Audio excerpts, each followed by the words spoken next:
My name is Al Lytle. I'm founder, co-owner, Back to Basics Wrestling, BtBW for short.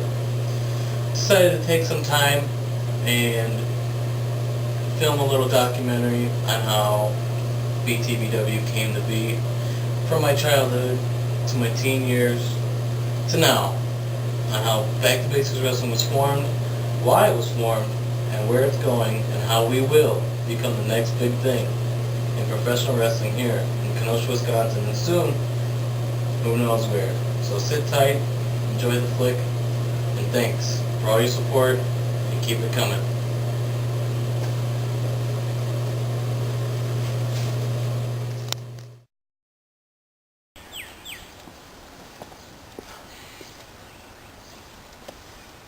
Best way to tell a story is obviously from the beginning, so here we are. I can remember being a fan basically since birth. My father passed away when I was about 4, and we moved to Kenosha to be closer to my mom's family.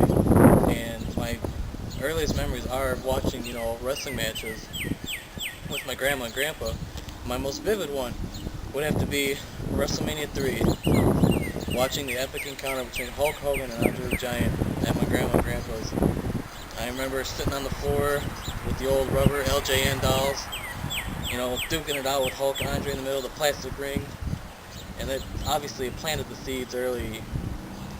My heroes probably back then, obviously Hulk Hogan.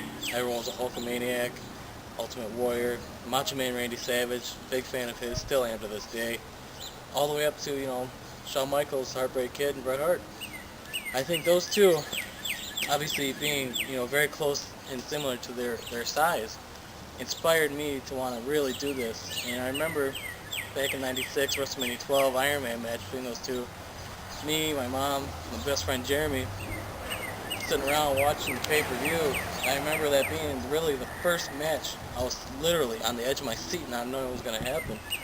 And it held us and the whole audience in the palm of their hands, captivated, telling a story with their bodies. And I was like, this is what I want to do.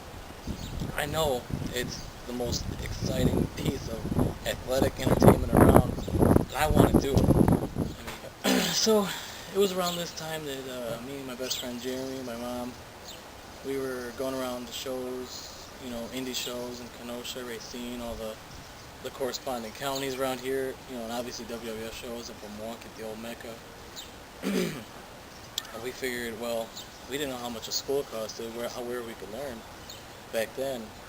But we figured, well, maybe we can go to these shows, maybe we could find someone like us that had that passion, that drive, that would be willing to help us out. And, eventually, around 1997, we found this guy. I'm not too sure what his real name was, but he wrestles under the name Ice. He seemed very determined to help us out, help us achieve our dream of becoming, professional wrestlers, and, gave us empty promises. This is my first encounter with the bad side of the business, where someone fills your head with all these good things, but just doesn't follow through and lets you down. And that kind of put a damper on things. Obviously, my friend and I, we still wanted to do this, and at least for me, I was bound and determined one way or another, I was going to break into the sport of professional wrestling. Didn't matter how, didn't matter when, I was going to do it. So, with that letdown, I just had to keep pushing forward. Like I said, money was tight, couldn't really afford going to a wrestling school, but, working on graduating from high school, getting into the, workforce, making, my own money, trying to do whatever I could. It wasn't much, but, that fire still burned inside. I still wanted to do this, so nothing was going to hold me back. And that was around, 2000, and that was, right in the middle of, Monday Night Wars and the Attitude Era, so, wrestling was hot. I mean, it was the biggest thing going. You couldn't walk down the street without seeing someone in an NWO or an Austin 316 shirt, so I was like, man, this is big time. I need to be a part of this. I want to be a part of this. This is the only thing I've ever wanted to do. Some people want to be police officers. Some people want to be firefighters. Doctors, soldiers. I was meant to be a pro wrestler. I was meant to entertain people by putting on a show in the ring that no one else could do. So, I was keeping, an eye on the independent scene, going to shows every once in a while still. And around 2005, 2006, there was this promotion that popped up in Kenosha that was local to this area called SSW, which started out as South Shore Wrestling and eventually turned into Stars and Stripes Wrestling. And me, my mom, and my brother-in-law Chris, and my fiance Veronica, we went to a show at this park. It was a benefit show, and I was like, okay, all right, here we go. Here's my shot again. Let's do this. And we kept up with it, and hopefully, we hope that something would have came from it. So that's what we did. We stuck around. We kept in contact with these guys, throughout the years until about 2008, when there was a show and we stepped it up.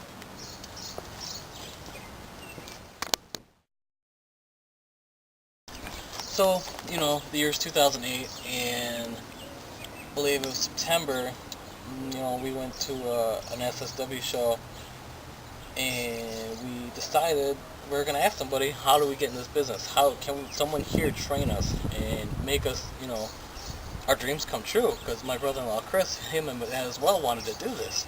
So we find Joey B, who's a local wrestler from Kenosha, who's had some experience, throughout the country, and they invited us to come train. And it was right a little bit after that Chris had left, so I was on my own. And November rolled around, their next show, and I went to train, and that started it all. And that's where I met, very good friend Tom, and we were training together with Joey B, Joe Basiglia, Ryan Cross, however you want to know him in the area. He was a good guy, but he seemed very, there's a term, in the business, but I'm not going to use it, but he seemed very paranoid about his spot, and he didn't seem like he wanted to fully train us, scared that we were going to get too good and maybe surpass him, which, if you would think about it, you would want someone to get good. You want someone to say and move on and excel, so you can say, hey, that was from me. I helped that guy. But he just didn't seem like that. But, we plugged on, months and months, and just did what we could, learning, teaching ourselves as well. And Chris had come back, and, I tried. They had another show coming up, so we tried, I was going to get him involved and see if they start training him too. Then, the three of us, we would, hopefully get our shot with these guys, but it didn't seem like we would no matter what.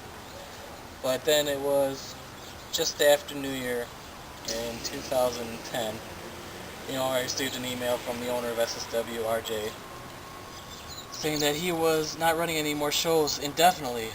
And that was a big blow to me. Not only, I felt like, I was like, damn, I'm not going to be able to further pursue my dream.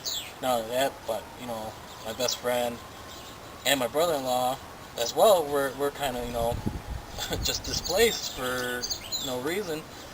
And we had to start basically from square one. But, disappointment obviously leads to inspiration. And I was thinking, well, why not start, our own promotion? So me and Chris, we decided to, put our heads together and do what we could. And this one day at work, at a Dominic's grocery store, we were talking about it, and just out of nowhere, out came the name, Back to Basics Wrestling. And then we went from there.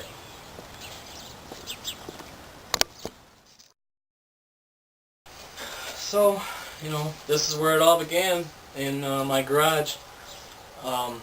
Right around this time was the birth of Vigo LeBeau, my alter ego, my character in pro wrestling. It started out as a suggestion that I should do like a voodoo gimmick, kind of New Orleans type of thing. I didn't like the whole gimmicky voodoo type of thing, maybe Papa Shango, I'm not sure, but I liked the whole New Orleans take on it. Being a big fan of Gambit from X-Men. Decided to combine that with maybe like a Razor Ramon type of character. And Vigo LeBeau, the cocky heel, was born. So from that point, once SSW had shut down indefinitely, and we decided to start our own Fed, what we did was, our first plan was to build our own ring, not knowing how much the cost of all the materials and such, but we figured, well, we could start out small and eventually make our way to a big time. And, blindly, we decided to try to build one in my garage. We figured that wouldn't work, but, that's when, we just started up, Armand Creed was born, Chris's character, and we figured, between the two of us, and, we took the initiative to start this company, we were going to make ourselves, the main feud, at least to get the ball rolling for the company, knowing that we would for sure be the ones that were there, hardcore, that we could rely on, and eventually gather up, enough steam, and we could branch out and, take the spotlight off us. But, so that's, that's where we were, that's how we were getting it done. And, Tom came aboard as his character Destruction, about April 2010, and a lot of our friends from work, Steve, Lenny, a lot of people we knew from school wanted to get involved. So we felt like we were starting to gain some steam. We were hoping by June we were going to have a ring and run our own show. I was making contacts with places to see if they could sponsor us to buy our own ring, such as Topper's Pizza, and it kind of fizzled out.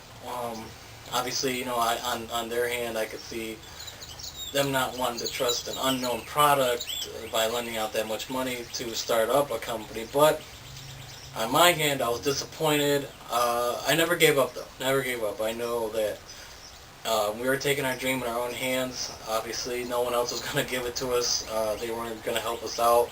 So we helped ourselves out. And so, we had feuds going. We started writing storylines. We had people coming in, wanting to get involved. Everything was real exciting. And then Chris left again.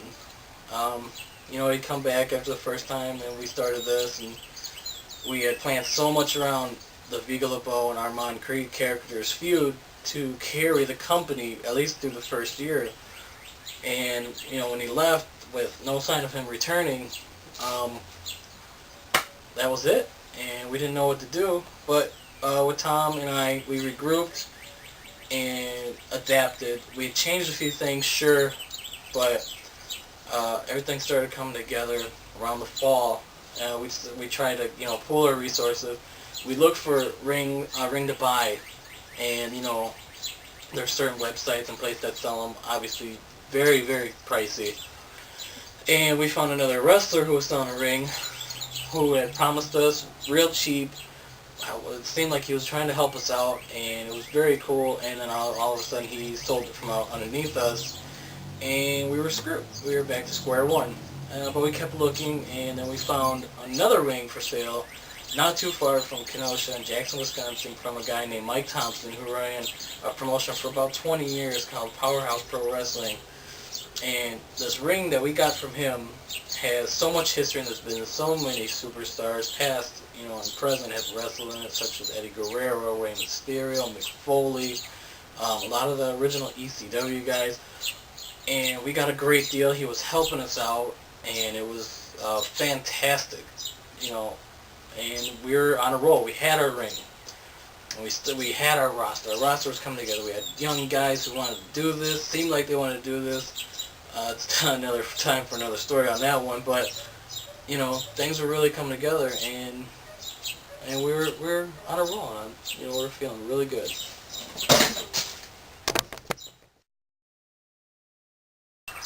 And so, now we're here, at the beginning of 2011, we're training our guys, we're doing, with Back to Basics Wrestling, what I set out to do from the beginning when I created this, and what we're continuing to this day, is to be different. We wanted to bring back old school with the new, how today's wrestling is, where it's exciting, it's got the characters and stories, But with the past, where wrestling mattered, where feuds played out and they were resolved and made sense. And that's what we wanted to do. And we wanted to bring it back to Kenosha, Wisconsin, to this area. There's no wrestling around. When I was younger, there was wrestling every weekend, it seemed like. Now, the closest place in town for Kenosha is either going to Milwaukee or Northern or down to Chicago. So, and we wanted to do something innovative without bringing in the established stars from the area, the prima donnas, the guys that we had worked with before that really didn't care about the business. We're doing something different by having homegrown talent, people from your community, people you went to school with, people you went to church with, people you babysat, people you know on a day-to-day basis are doing something different, something special, bringing something to Kenosha that, you could be proud of. A form of athletic entertainment, sports entertainment, if you will, professional wrestling, back to the area. This area is such a wonderful area for wrestling. The Midwest is one of the hottest places for pro wrestling, and even though wrestling isn't as popular as it used to be, there's, going to be an upturn, and when it is, we hope to be at the middle of that. So, we have our first show coming up, called No Turning Back, where we crown our first world champion. And, our future, obviously, we have, a lot of long-term goals, but our first, just to get that show, the first show, debut show, off and running, and, start making ourselves, a big deal, and providing something new, something different to do in Kenosha. And we hope to be something to contend with. And people can finally be proud to say, hey, you know what, Kenosha isn't boring after all. As we all know, people like to, voice their opinion that there's nothing to do in Kenosha. Well, keep an eye over Back to Basics Wrestling. We're going to be something to watch. Trust me. You can find us on Facebook. Just search Back to Basics Wrestling. That's the only spot right now for updates, videos, pictures, all you can think of on BtBW. Our YouTube page, there's a link on our Facebook page. There's going to be exclusives, videos on one versus the other, so you definitely want to follow both.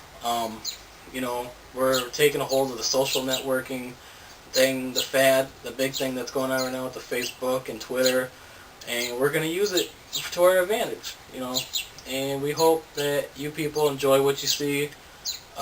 Latch on to these characters you've never seen before, and follow us, support, share, and hopefully one day you could say that first show, No Turning Back, that you were there. You can say, well, you know what, they're big now, but I was there when they started, and look at them now. That's what we hope to be, is one of those moments where you can say, I was there. Thank you. I just want to thank you from the bottom of my heart.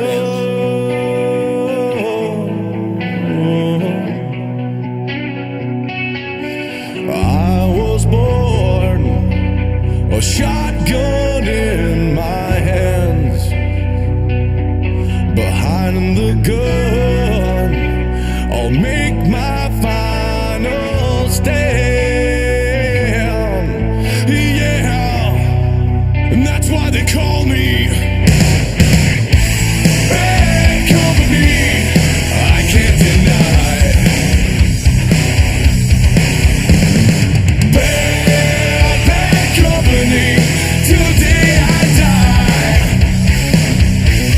Till the day